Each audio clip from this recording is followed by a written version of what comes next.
What's up, everybody? It's your favorite ugly robot's favorite nerd. And today we are talking about the Iron Factory lockdown. I just want to get this out in the open. I know that looks and aesthetics are entirely subjective. One man's trash is another man's treasure in many ways. I think this looks awful. I think this looks really dumb. Like one of the dumbest things I've ever seen in my life. Like dumb as this. What's wrong? I'm not getting any cell phone service. Well, then call Verizon. But that being said, it could still be good, and we're gonna figure it out. We're gonna power our way through it. I'm gonna try to keep my lunch down. This is on loan to me from Robert D, true friend of mine. Let's go ahead and get started, and we start with accessories. He comes with an array of hands, left and right outreaching hands, left and right sword holding hands, left and right angled sword holding hands, and then the corresponding left and right fist and hook hands that we saw to complement the two in the initial footage. We got a sword, a samurai sword with the handle painted the gunmetal silver and then the blade painted silver. And he'll hold that just fine in either of his sword holding hands. Just be aware that the closed hand is a little tighter. It comes with these three plastic gray sort of faux chain link sections, which you can use any, you could use one, you could use two, you could use three. We're gonna use three, I think, for right now. Maybe actually we'll use two just to make it easier for me. Connect it to the ball peg on the wrist, and then connect your hook to the other end, and now it's like, one of those type of weapons. You know what I mean? You know what I'm talking about. It comes with this piece here. It is painted black and gold. Now this piece also kind of parts forms in the back, and these two pegs on the feet in car mode peg into it and kind of keep it there on the back of the vehicle, which is I don't know how I feel about it, honestly. I don't think I don't really mind parts forming, but this seems a little bit more like a cheat. It comes with a little adapter. This adapter will hold the sword, it will peg into his back, and it can hold this piece of the vehicle as well to kind of keep it all intact. But once that's on there, your sheath can kind of plug in, and you can have this really any way you want and have that sitting there in the back if you so desire. It comes with a little dust wipe, or two dust wipes, which is nice enough. Let's talk about the figure. I believe that this is the head. The head is sitting up on a neck. The neck is on a ball peg. The head is on a ball peg. Not much play in the head ball peg. We have two cylinders of the neck painted silver. The face is painted silver. The eyes are painted red, and this little accent is painted green. Using both, you can get the head a good bit up, a good bit down. You can get the swivel, and you can get a confused lockdown face. We have a ball peg at the waist, so that gets you a little bit of an ab crunch back. A little bit of, no, not really anything for the ab crunch forward. And then a swivel, and a little bit of a teapot. Fine.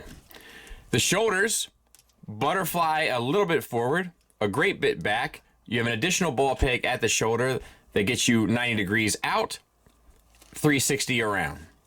You have the shoulder pad, which is also on its own ball peg, connected to a hinge. On there, we have some green, red, and silver accents that do look sharp. We have a bicep swivel, and we have a double-jointed elbow for the full run with some nice red paint on the side of the forearm and a ball-pegged wrist. Same here, except we have this hook thing that's painted silver and looks nice enough. All right, hips. So we have these bits here. They can get up and out of the way.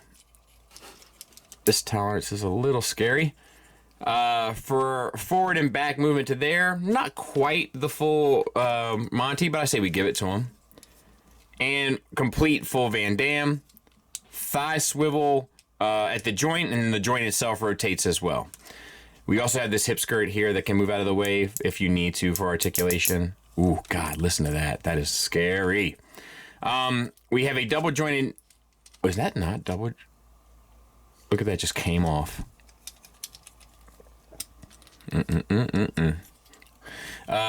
Yes, it is a double jointed knee for the full run. I was going to say it should be. And then we have ankles, ankle tilt back, ankle tilt forward, rocker, toe hinge down, so fully articulated, and a little bit of green accents there on the shin. So articulation-wise, figure's quite nice.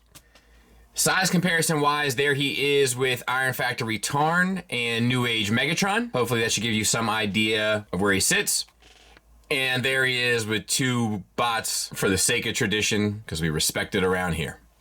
All right, let's get him transformed. So you want to rotate at the shoulder, and you want to rotate the arms up like this, but you need this peg on the outside, and my bicep swivel has a tendency to pop the arm off, specifically this one.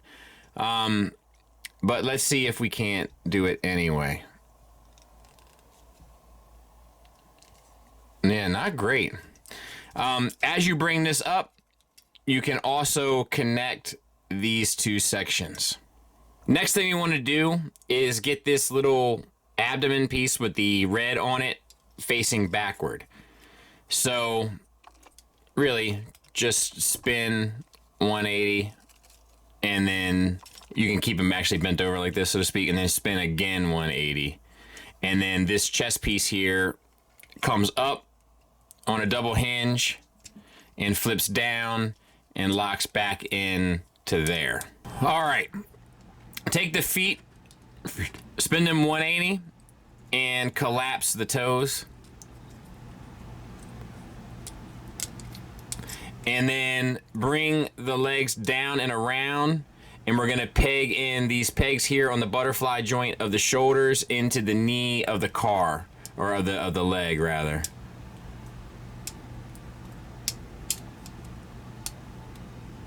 And we're gonna do that on this side as well.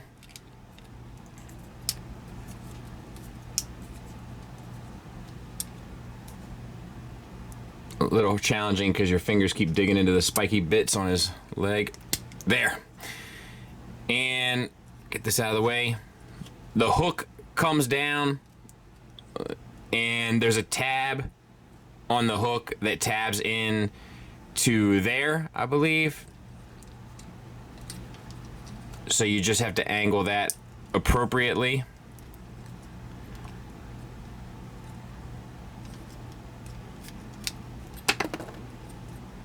You can probably peg this. I wonder, can you peg that elbow in too? Yeah. Sorry about that. I'm cutting this in because I got confused there for a minute. After you peg in this elbow, then, or the peg on the side of the arm, then use this joint of the elbow and the wrist joint in concert to get that hook sitting there, and that will line up properly. And then you just sort of match that on the other side. So, because it doesn't have the same sort of, I don't know, like guide for the hook here. So just make sure that it kind of matches, that this side matches.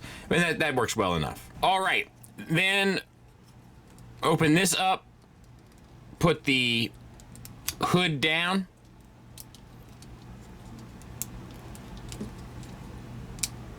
bring this out, and then this section back. Why is that getting stuck? There. And then that will all sit nice. Make sure this is all straightened up here at the front. Get that tightened up a little bit. I'll clean it up. We'll take a look at it. And there it is. Rolls like a champ. You could probably get this a little tighter. Maybe. I'm not actually sure that you can. Rolls all right. We got the spiky bits all over the place. The paint deco comes through much nicer in car mode than it does in robot mode, where the robot mode kind of looks like just like a pile of parts. This actually does look a little bit more purposeful and has a little bit more of a design to it. I like the little kind of like demon heads on the front there with the horns and all that. All of that works nicely for me. I don't have a whole lot more to say about it other than it's painted nice and it is a decent sculpt. And I'll put Tiger Tracks in there. I do think it's a little bit of a shame using the parts forming to kind of make it work. Not that I ultimately care, but it does seem like they just didn't have a solution and try to come up with something. It would even be different if it was like a weapon or something, but being as though you just store it in robot mode and then turn around and plug it into car mode, it just seems like kind of an afterthought.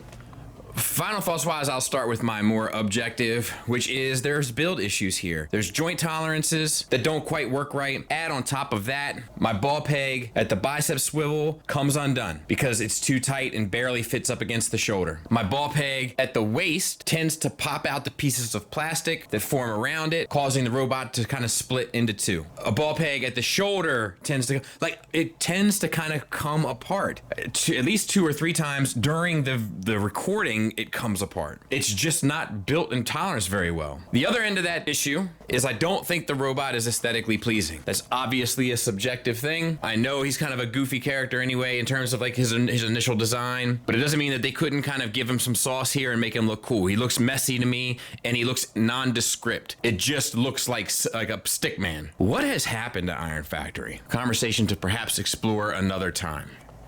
The positives, simple. It's painted well, and the paint comes through especially well in alt mode. Secondly, because of how stickmanish the robot is, it does have a ton of articulation that's extremely effective and does offer a pretty good time in terms of posing, getting him in dynamic and unique positions. All of that stuff works really well. Is it a recommend for me? Absolutely not. Awful. Thanks for listening. Thanks for watching. Until next time, take care.